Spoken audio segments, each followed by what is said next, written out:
Et pouf tout le monde, c'est Antares.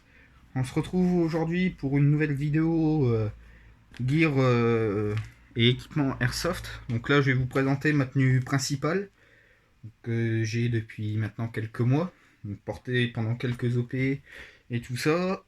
Donc comme ça va permettre de vous faire un retour dessus. Donc c'est une tenue full Invader Gear au niveau vêtements. Donc avec un UBAS, un combat short UBAS Invader Gear en Flecktarn et un pantalon, euh, je sais plus le nom du modèle de celui-là, un Invader Gear Predator il me semble. Donc un coupe G2, copie Cry Precision coupe G2. Voilà, donc on va commencer par le haut. Donc le haut, du coup, donc, comme dit précédemment, c'est une. Je fais un peu de place. C'est une UBAS Invader Gear Flecktarn. Donc moi j'utilise le Flecktarn parce que c'est un camouflage qui est très efficace en forêt, même si je joue pas beaucoup en forêt malheureusement. Enfin malheureusement et heureusement, voilà. Camouflage très efficace en forêt, donc je recommande pour camoufler, pour le camouflage. Très confortable aussi, même si le ripstock au début est peut-être un peu épais. Après, au fur et à mesure des utilisations, il est un petit peu plus souple et plus agréable à porter. C'est une tenue qui, malgré les apparences, tient quand même relativement chaud l'hiver. Donc, bah, surtout après avec le gilet tactique qui isole bien la partie du corps qui est avec ce tissu-là. Donc, j'arriverai pas à vous retrouver le nom du tissu. Euh, Enfin, très agréable à porter, très pratique. Donc, je vais vous présenter petit à petit et je vais vous donner mes retours à la fin. Donc voilà, donc la veste, donc une grande zipette, voilà, qui permet de bien protéger le cou quand même. Aussi bien des impacts de billes que du froid. Bon, même si pour le froid, je rajoute une écharpe, un keffier que je rajoute par-dessus quand il fait fort froid ou humide. Très pratique. Très, voilà, enfin, rien de plus à dire. Après, bon, j'ai laissé mes patchs parce que je les ai remis après ma dernière partie. Comme j'en ai une bientôt, je les ai déjà remis. Donc les patchs, je vous dirai plus tard si vous voulez, enfin si vous les voulez. Tout d'abord, ben, vous avez une poche sur le bras gauche pour glisser 3 silos, enfin scialume ou des petits trucs comme ça. Ça peut être pratique suivant les OP. Moi perso, pour l'instant, je glisse rien dedans, pas d'utilité. Après, au niveau des coudes, vous avez voilà, une poche où vous pouvez glisser des renforts néoprène. Pourquoi pas, ou après, si vous voulez vous amuser à retailler un peu, peut-être des renforts coquets, mais moi personnellement, pour le moment, je mets rien dedans. Malgré la douleur des coudes à certains passages de porte. Après, vous avez sur chaque, à peu près au niveau de chaque épaule, une grande poche. Voilà, vous pouvez faire tenir facilement un smartphone. Bon, là, il est pas dedans, mais je vous montre avec ma coque. Voilà, ça tient facilement. C'est voilà. J'ai un mètre 20 donc ça commence à être limite, mais ça tient. Bon, perso, j'y mets pas mon smartphone pour éviter des accidents. Après, vous pouvez facilement glisser votre carte d'identité ou quoi quand vous allez une partie pour la présenter plus facilement. Ou des papiers, des clés, enfin tout un tas de bazar. Donc vous avez la même architecture et sur le bras droit, sauf la poche à stylo qui est pas sur le bras droit, qui est quand même pas mal conçu pour les gauchers. Donc au niveau des tailles, moi j'ai pris un 2XL pour avoir de la marge en cas où. Euh, c'est aussi parce que c'est pour avoir de la marge en cas où, pour mettre quand même quelque chose en dessous. Moi, en général, je mets toujours, quel que soit le temps, un t-shirt en dessous de la UBAS. Il y en a qui n'en mettent pas quand il fait fort chaud. J'en mets quand même, moi. Je me sens plus à l'aise. Après, c'est un choix personnel, hein, les deux sont possibles. Des fois, l'hiver, quand il fait fort froid ou fort humide, je rajoute les t-shirts chauds, enfin de doublé polaire de chez Decathlon en manche longue. Je mets ça en plus d'un t-shirt normal, comme ça isole vraiment bien. Pour ça que j'ai pris 2XL. Bon, après, c'est élastique, donc j'ai la même en noir en XL. Ça tient aussi en dessous, mais c'est pour avoir un peu de marge. Et puis pour être plus à l'aise, pas avoir l'impression de ressembler à Bibendum. Donc voilà pour la U-Bass. On va passer maintenant au pantalon. Voilà, pantalon Predator de mémoire, il me semble. Enfin, je sais plus, j'essaierai de vous remettre un lien dans la description. Pantalon Predator, donc avec les fameux renforts aux genoux coquets. Donc ça protège très bien. Très efficace. On sent quand même l'impact des billes quand on se prend quelque chose sur la genouillère. Enfin, une bille sur la genouillère. Après, c'est pas douloureux, hein, du coup. La genouillère, on a la coque là qui est visible, donc qui est bien pour s'appuyer genou au sol. Après, la genouillère fait, voilà, si vous faites un peu le dessin, prend un peu toute la place là. Donc, il y en a que ça peut gêner parce que c'est quand même gros. Mais après, moi perso, ça me gêne pas, j'aime bien au contraire. Ça protège un peu le début du tibia. Donc, vous avez fait ça des deux côtés. Ensuite, au niveau du pantalon, de la tâche, donc comparé, on va dire, à des BDU et tout ça, là c'est juste un scratch, voilà.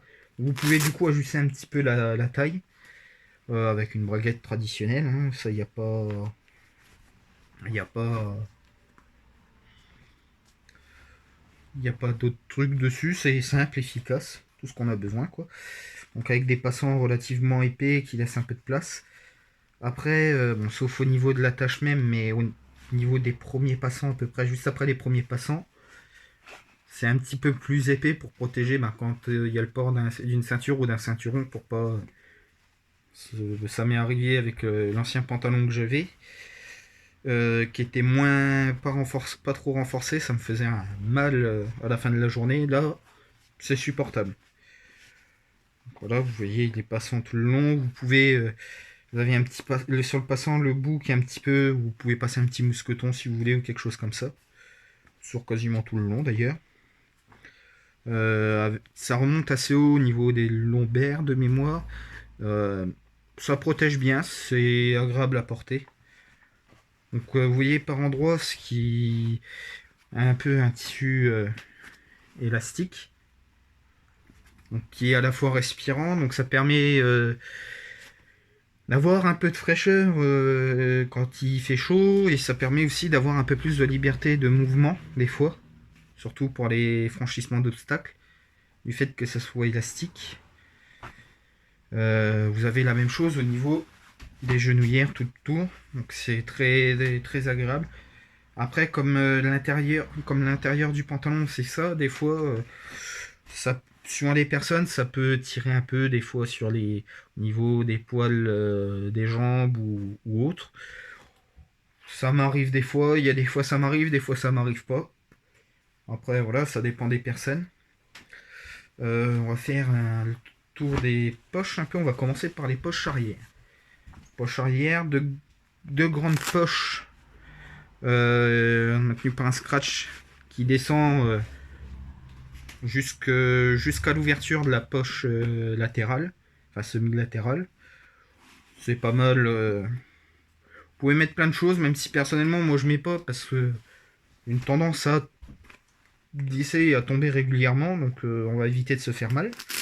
Donc vous en avez une de chaque côté, à peu près de la même taille. Ensuite vous avez deux poches J semi-latérales parce qu'elles sont un petit peu sur le côté et beaucoup d'arrière d'ailleurs. Deux grandes poches comme ça, cargo. Vous pouvez mettre pas mal de choses. Enfin, c'est des poches cargo simples, on va dire, traditionnelles. Il n'y a pas de fioritures, pas de. Voilà quoi, c'est simple et efficace, on va dire. Et après, au niveau de chaque jambe, vous avez deux petites poches au niveau de la cheville, à peu près, enfin oui, à peu près de la cheville, que j'utilise pas, mais pourquoi pas, après, on sait jamais. Ça peut toujours servir. Enfin, moi, j'en ai pas l'utilité, mais peut-être que d'autres en ont, je sais pas. Enfin, bref, voilà, quoi. C'est chacun voit comme il veut. Après, au niveau des genouillers, enfin des poches aussi, on va finir les poches quand même. Sur l'avant, on a deux poches, je sais jamais le nom, mais deux poches traditionnelles, comme sur un jean. Et deux petites poches juste avant les genouillères. Donc sur beaucoup de pantalons, dans ces poches-là, les genouillères sont bien entendu réglables même en hauteur, vous avez une petite tirette avec un élastique ou une sangle pour pouvoir remonter la genouillère pour les plus petits d'entre nous. Sur ce pantalon-là, la tirette, elle se trouve dans les poches traditionnelles, où c'est un passant où vous tirez dessus pour remonter ou baisser ou laisser du lest pour votre genouillère. Donc le passant descend jusqu'à à peu près là, de mémoire. Il y en a qui ça gêne. Moi personnellement, elle m'a jamais gêné. Et ça fait quelques mois que j'utilise ce pantalon. Maintenant, ça doit faire 2-3 mois. Donc il y a eu 3 ou 4 OP avec. La sangle ne m'a pas gêné. C'est plus des fois, suivant les conditions météo et la transpiration, ce tissu-là qui me, à la fin de la journée, qui me piquait un peu le genou. Mais sinon, pas plus que ça. Donc les genouillères sont aussi réglables au serrage sur le côté. Moi personnellement, quand je suis pas en jeu ou quoi, je le laisse desserrer au maximum. Et quand je suis en jeu, je suis quasiment serré au maxi. Parce que ce que j'aime pas trop, c'est sentir en fait la genouillère se balader et taper sur mon genou. Ça me fait pas mal à rien, ça m'énerve juste. Donc, mais après, chacun met comme il veut. C'est pas le plus gênant. Vous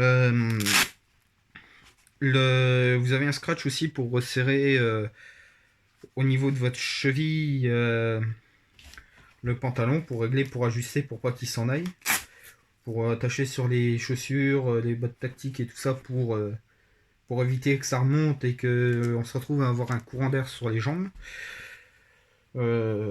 Il y en a d'autres qui resserrent, qui mettent sur les Rangers qu'ils ont, qui mettent à l'intérieur.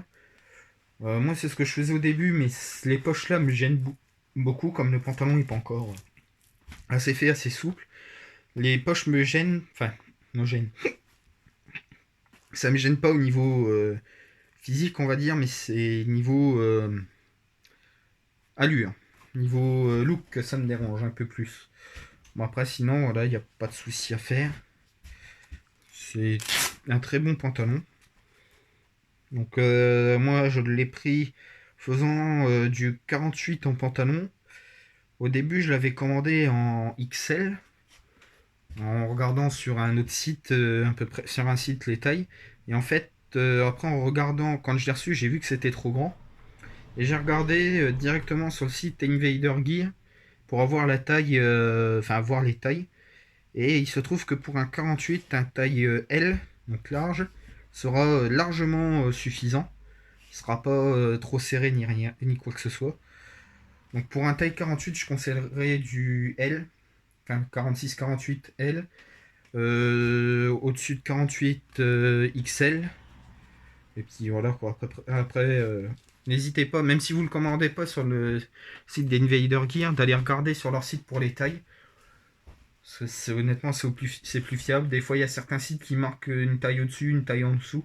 Allez voir sur le site Invader Gear directement. Vous serez plus sûr des tailles. Enfin, c'est un petit conseil, voilà, par rapport à ce que j'ai fait, à l'expérience que j'ai eue avec ce pantalon-là. Bon, après, j'ai pas eu de soucis, hein, je l'ai retourné, je l'avais commandé sur le site Max de Joule. Le vendeur a été très sympathique, il n'y a pas eu de soucis, je l'ai renvoyé, il m'a fait sur un bon d'achat, celui il fonctionne pas à retour direct, il donne un bon d'achat et puis après on reprend le pantalon de la bonne taille, enfin le vêtement de la bonne taille ou autre chose si on veut avec ce bon d'achat. Moi j'ai repris le pantalon, donc pas de soucis sur ce site là. Mais n'hésitez pas au niveau détail à consulter le site officiel d'Invader Gear. Ça mange pas de pain. Et puis vous pouvez voir des fois d'autres choses qui peuvent être très intéressantes. Et puis des fois, partir même sur complètement autre chose. Parce qu'à la base, avant de regarder sur Invader Gear, j'étais parti pour prendre... avant de reprendre celui-là, je veux dire, d'Invader Gear, j'étais parti pour reprendre un style BDU traditionnel en Flectarm, toujours. Et en fin de compte, je suis tombé sur celui-là, et puis voilà. Après, à savoir que vous pouvez commander sur Invader Gear, donc ça vient d'Autriche, du coup, fabriqué en Autriche, ça vient d'Autriche, enfin, fabriqué en Autriche, made in Pakistan, mais c'est, voilà, la boîte est autrichienne. Ils sont pas plus chers que sur les autres boutiques, sur les boutiques en ligne, il y a même des fois ils sont un poil moins chers. Vous pouvez peut-être tomber des fois sur certaines promos qu'il n'y a pas sur les boutiques françaises. Après, au niveau des frais de port, comme ça vient d'Autriche, ils sont un poil plus chers. Mais comme ça passe par transporteur, ça passe par le transporteur JLS. Il n'y a pas de souci, vous l'aurez en allez, maxi 5 jours quand vous le commandez. En 3 à 5 jours, vous l'avez chez vous comme si vous commandiez en France en fait. Et ça coûte pas beaucoup plus cher. En France, c'est souvent 7-8 euros la livraison, en moyenne par rapport au site où moi je traîne régulièrement. Chez Invader Gear, la commande c'est. La livraison c'est 9 euros. Et 9 euros, vous l'avez chez vous. Ils font pas de dépôt relais, mais 9 euros c'est chez vous. Donc moi j'avais commandé ma U-Bass là-haut parce que je trouvais plus la taille que je voulais en France. Donc j'ai commandé directement chez Invader Gear. Ils me l'ont envoyé et je l'ai eu en 3 jours. C'est sûr que si vous commandez un samedi soir à 23h, vous ne l'aurez peut-être pas chez vous avant mercredi, jeudi. Moi je l'avais commandé un mardi et j'ai dû le recevoir un vendredi en fin de matinée. Donc voilà, donc c'est pareil aussi. Si Invader Gear veulent bien, s'ils veulent, ou même d'autres boutiques désirent m'envoyer des tenues, des gears et tout ça pour que j'essaye, il n'y a pas de souci, je suis ouvert. Donc n'hésitez pas à partager la vidéo, à montrer à vos amis si ça peut aider. Et moi je vous dis à bientôt tout le monde pour de nouvelles aventures. Tchuss!